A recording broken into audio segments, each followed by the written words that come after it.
Every day, communities living on the margins of South Africa's urban hubs commute to and from work, using the limited forms of public transport available to them.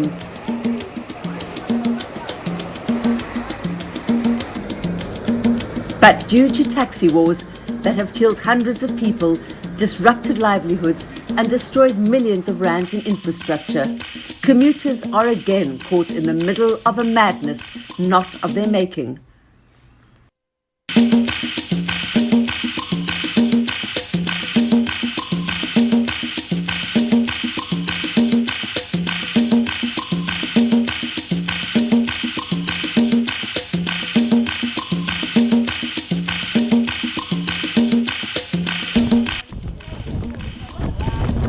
It never rains, but it pours in parts of Cape Town, still in the midst of the COVID pandemic and restricted by the lockdown. In the past year, struggling communities living on the outskirts of the city have been bearing the heaviest brunt. Yet every day, thousands continue to commute to work in affluent suburbs that are a world apart. The people that lives in communities like townships, for instance, it's quite hard for them to get their own private cars because they can afford to have one. So for them to use the public transport, it's something that they rely on. Tawanda Sitoli is a carpenter. To survive, he also gets piece jobs as a handyman, sometimes having to travel up to 2 to 3 hours a day. But these days, taking public transport is fraught with risk. Because you can hear that drivers are being shot in place to places as they drive their taxis or bus drivers. Since the beginning of 2021, at least 83 people have died in the violent taxi wars currently gripping Cape Town. A driver for Golden Arrow Bus was shot in the face last week, bringing the bus service to a halt. We usually take buses at the Nyanga police station, but today, unfortunately, we couldn't stand there longer. The bus drivers decided that they're going to take us to the nearest buses so that we can travel safely and stuff. Since this morning in Nyanga terminus, there was an incident around 7, 8. I'm very scared, but I can't stay at home because no work, no pay. Previously in Langa, 2 men were arrested and charged with attempted murder after allegedly shooting at vehicles from the taxi rank. And commuters have not been spared, like 29-year-old Toba Ntandane and his 23-year-old cousin Nsekelele Miyeki. 21-year-old Okushla James was also gunned down as she was about to board the taxi. She was not even in that taxi, but she stopped the taxi because she wants to enter to go into mall. And then they started to shoot when he was entering the taxi. That's why you will find out her body was laying outside the taxi because she was not actually in.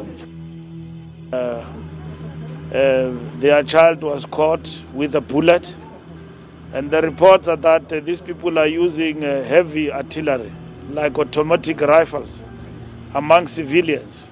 In the main, the conflict is about routes and the illegal operators in the system, and at the same time, as government, we are coming in to regulate, and that's what is important. But there is nothing new about this mayhem in South Africa. It is only the names of the victims that have changed in an ongoing conflict that has again turned the streets of our cities into war zones.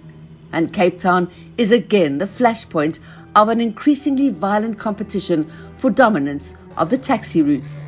This time, the conflict is between the Cape Amalgamated Taxi Association, or CATA, and the Congress of Democratic Taxi Associations, or CODETA. There is a conflict around the Paarl-Bellville route and who the ownership of 6 permits is between, CATA or CODETA, and whether the association owns the permits or the individual license holder who move between them are the bodies. I think what is at play here, however, is something more sinister, and that is after having dismantled much of the rail industry, certain role players in the taxi industry are now trying to destroy Golden Arrow buses. Very little taxi activity of those two associations around the city, although many other associations are running from various ranks in the city. And this, of course, has put more pressure on the buses. And I fear that if the Taxi Association has an exclusive monopoly on public transport, the consequences for commuters and the city will be terrible. One thing that is not very successful in the industry is negotiating routes. Force has always been used to find its way in terms of monopolizing routes. Transformation of the industry, it requires that ability to negotiate. One thing that is missing in the industry is that angle, ability to kind of bring key stakeholders to negotiate and find a solution without the use of violence. Arbitration talks are underway between transport authorities and taxi associations, but the violence has continued, further paralysing the transport system and sabotaging the fragile COVID economy. Consequently, the National Minister of Transport and his provincial counterpart decided to shut down the Bokweni, Paarl and Bellville routes for the next 2 months. We have an obligation as leaders in this industry to make sure that our commuters remain our priority and that we keep our commuters safe and that innocent bystanders can no longer pay the price of internal conflict because of certain routes. While the taxi discussions are still going on, I've engaged with rail as well as with the bus transport systems and companies. And being here today, we are seeing how can we help add extra support, making sure that our bus drivers are safe. At the end of the day, to make sure that our citizens are safer. The customers must be safe and be able to move, because the no taxis in the system are creating economic sabotage for our people.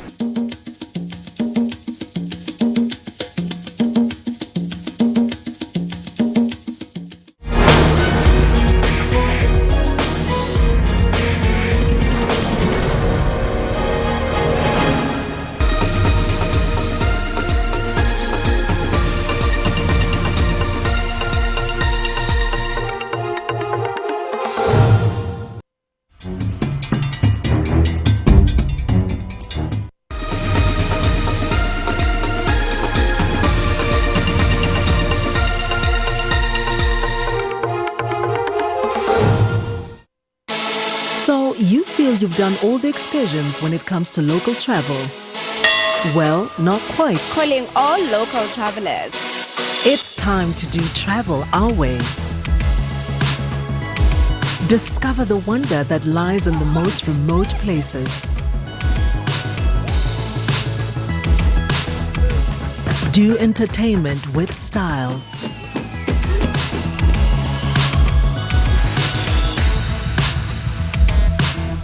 Let us reintroduce you to the African artistic flair.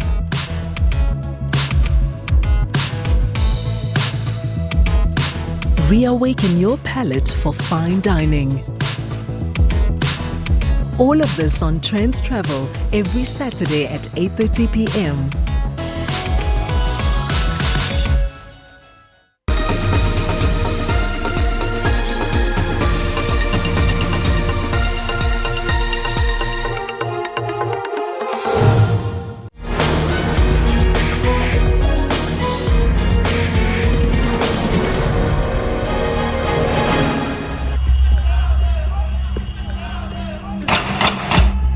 Brutal killings in broad daylight have come to define taxi violence in South Africa. In 2019, Speacial Assignment conducted an exclusive investigation into taxi violence.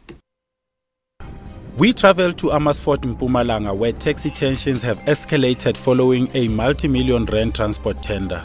Several lives have been lost, and the role of state officials is also brought into question. The taxi industry has become synonymous with mayhem. Taxi associations in the Western Cape have begun a strike, leaving commuters stranded. Management of Golden Arrow Bus Services has confirmed that its buses are operating despite some being pelted with stones and one being set alight in Delft on the Cape Flats. In recent years, there have been a litany of flare-ups countrywide, destabilising transport, the economy and leaving commuters stranded. The violence flares up, flares down, with no sustainable solution in sight and no apparent proactive plans to anticipate or quell the recurring threats of violence. Because the threat is known. It's not like we're dealing with something that is unknown. A problem like this will not talk to one problem, unfortunately. It will talk to a multiple kind of problems. It will be a problem of leadership. It will be a problem of lack of a plan. It will be a problem of lack of collaboration between the city and the national government or the provincial government. It will be a combination of many other things, so that then the deployment of resources is such that the resources are deployed precisely and coordinated in a manner that deals with the problem. South Africa's transport system is severely challenged.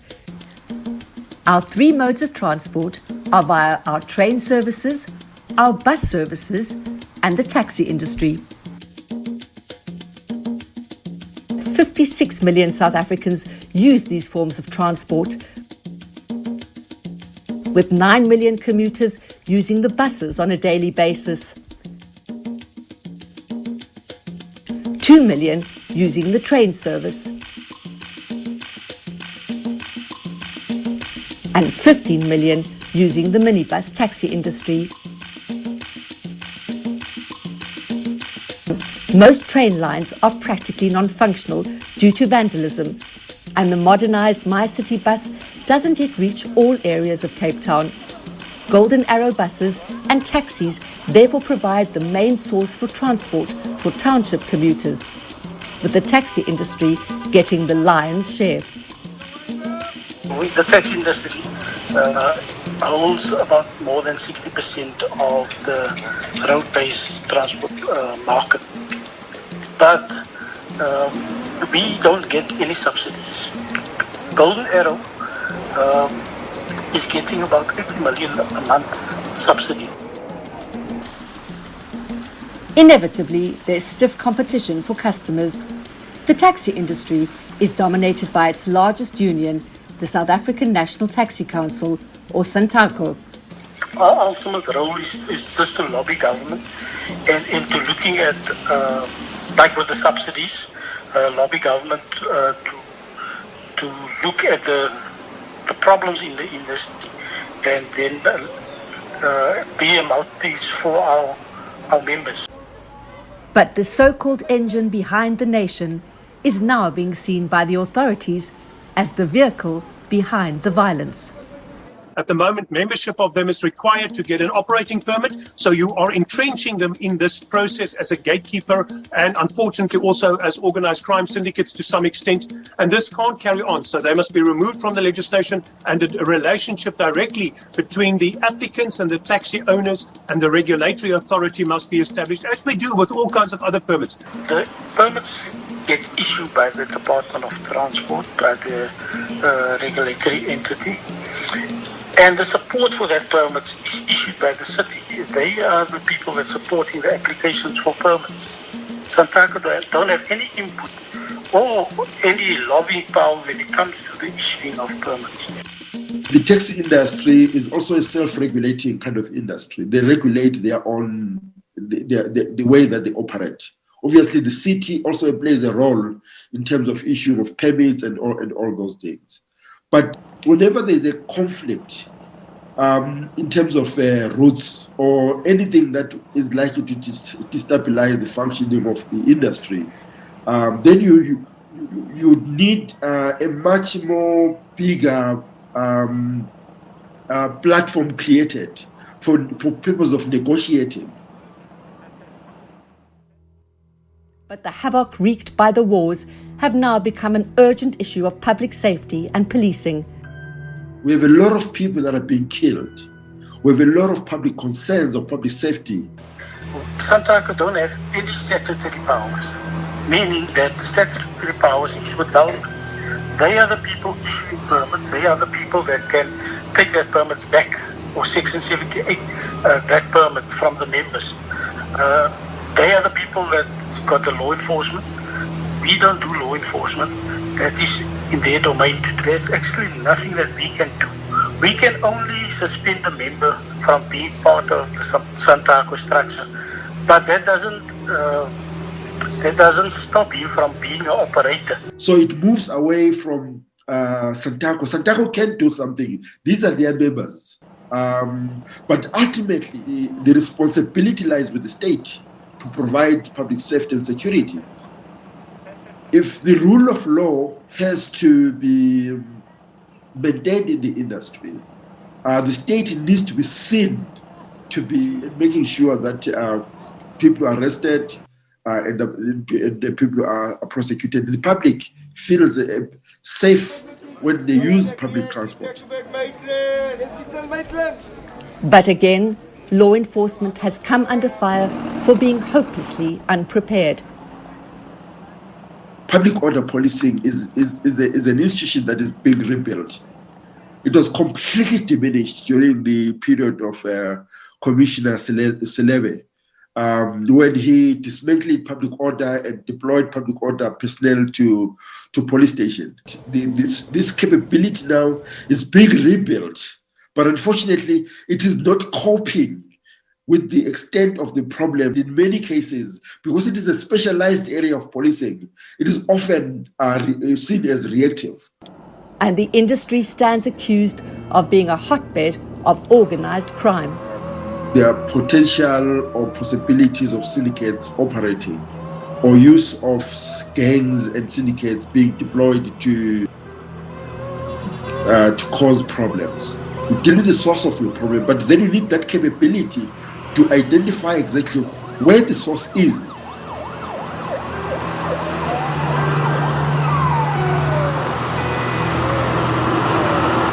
Also, allegations of police being involved in the industry, either as taxi operators or as protectors of kingpins. And if these allegations are true, then you need to deal with the police officers to be involved in these kind of syndicates and propelling this violence to continue.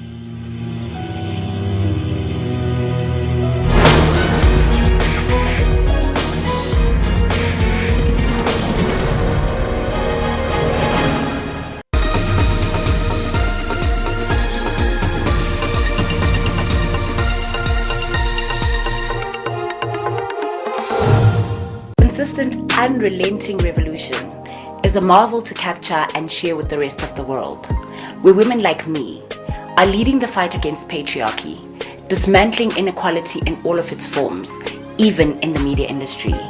I am seen and I am heard. What a time to be alive. Being a young woman in South Africa today means that I'm privileged enough to know my rights and accompany those rights with responsibilities. There's an opportunity to be bold, to be free, to be daring, to be unique and take your place in the world. We are a fearless generation. A mentor once told me it's not good enough for women to go knocking on doors. It's time to beat them down. And there's no better way to do it than under the spotlight. This has given me the courage to be the journalist that I am today and to be a leader in the forefront of news. SABC News celebrates Women's Month.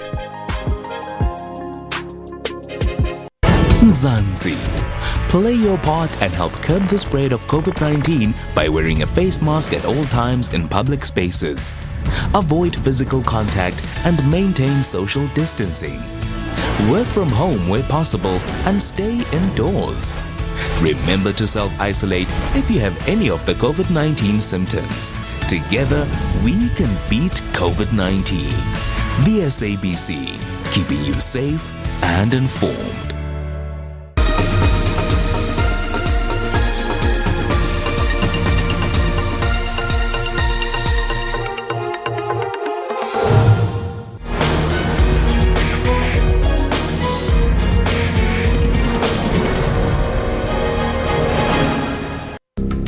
The history of the South African taxi industry is a complex journey, with its legacy often bathed in blood. During the Truth and Reconciliation hearings of 1996, taxi violence was included in the hearings, along with third force activities and urban bombings aimed at destabilizing the transition to democracy. Hundreds of lives were lost in attacks on taxis and passengers, particularly during the last years of apartheid.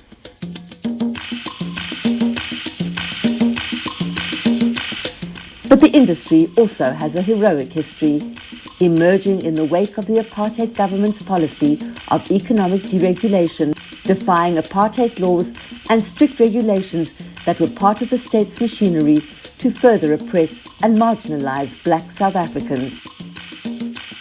Although it has come a long way, it has been no easy ride. Its contribution to employment and to South Africa's economy are substantial, but it has also become a law unto itself, unregulated and unaccountable. It's an industry that plays a very important role, but it's an industry when there's public safety concerns. There need to be a way, government need to find a way of stabilizing the industry. The persistence of taxi wars have forced the government to intervene in the industry. So if it means government playing a much more central role in transforming the industry, in deregulating the industry, providing subsidies, professionalizing the industry, so be it, because it's an industry that is struggling to self-regulate. Because it was promised to us that the subsidy will be rolled out by April, and we're almost in August already, and there's no word about when the subsidy is going to, if it's ever going to materialize. There's no proper feedback onto what is the delays about it. Arbitration talks began today and are expected to conclude by the end of the week, but there is no clear resolution in sight. All the issues must be looked at and not just looked at the one route, because they feel that that is not going to stem the violence if we're only going to solve that issue, because next week it's going to be another issue. And at that point they decided that they want to withdraw from the discussion, and they feel that they would rather wait for the outcome of the arbitration process. There are fears that more violence will ensue. It is one of the things that we're afraid of with the closing down of the ranks, that it's going to fuel the fire. Some people are now operating and others is not operating. And then end of the day, sometimes it's not the operators that's the problem, because you got drivers out there that's not working for 3 weeks, 4 weeks. Now they're taking the law into their own hands, and is troubling the other drivers that's operating, and that is where violence stems from. And now that the army has been deployed on high alert to back up the presence of police along the highly contested minibus taxi route between Paarl and Bellville. But we're relying so much on the military that it now begins to say something about the capability of the police and its ability to fulfill its constitutional mandate. Military should be the last resort when there's public disorder, when it is very clear that police are not able to bring about public order. It's very clear now that we don't have a capable police organization that is able to protect its citizens. Meanwhile, commuters struggle to get to work. The COVID vaccine rollout has been disrupted, and schools are appealing to the taxi industry to make peace before children get further caught in the crossfire. It is our problem to resolve, and we are calling a policy conference soon, or we're planning to. There is a document that we're working on that we want all the reasons to accept, and that is to do with route invasion, floor crossing, the influx of new members. It's putting a lot of pressure on the industry, and we've got a draft document that we want to present to the rest of the the Santaco, the province. But we first need to deal with this violence before we can get there. That will entail holding accountable those who are taking the economy hostage and the determination of all role players to prevent the country from becoming further collateral damage in a seemingly endless war.